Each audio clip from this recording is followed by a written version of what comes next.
Chapter 10. Hear what the Lord says to you, O house of Israel. This is what the Lord says.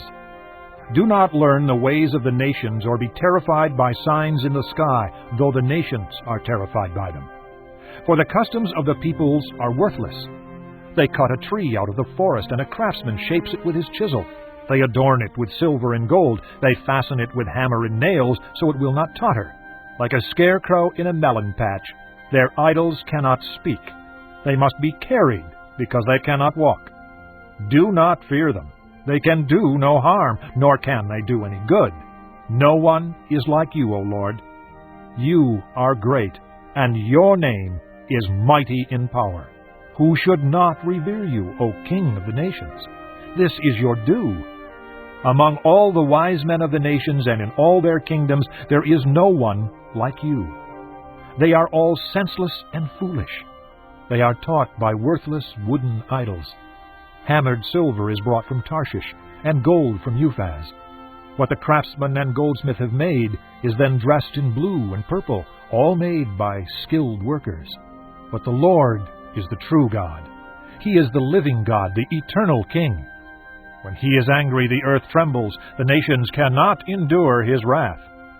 Tell them this: these gods who did not make the heavens and the earth will perish from the earth and from under the heavens. But God made the earth by his power.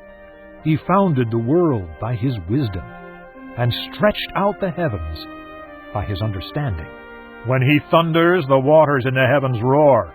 He makes clouds rise from the ends of the earth. He sends lightning with the rain, and brings out the wind from his storehouses. Everyone is senseless and without knowledge. Every goldsmith is shamed by his idols. His images are a fraud. They have no breath in them. They are worthless, the objects of mockery. When their judgment comes, they will perish. He who is the portion of Jacob is not like these, for he is the maker of all things, including Israel, the tribe of his inheritance.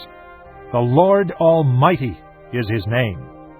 Gather up your belongings to leave the land, you who live under siege. For this is what the Lord says: at this time I will hurl out those who live in this land.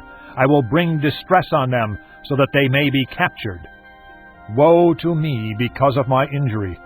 My wound is incurable. Yet I said to myself, this is my sickness, and I must endure it.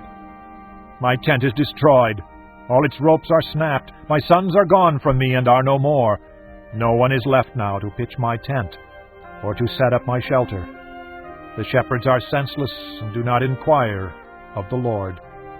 So they do not prosper, and all their flock is scattered. Listen, the report is coming. A great commotion from the land of the north. It will make the towns of Judah desolate, a haunt of jackals. I know, O Lord, that a man's life is not his own.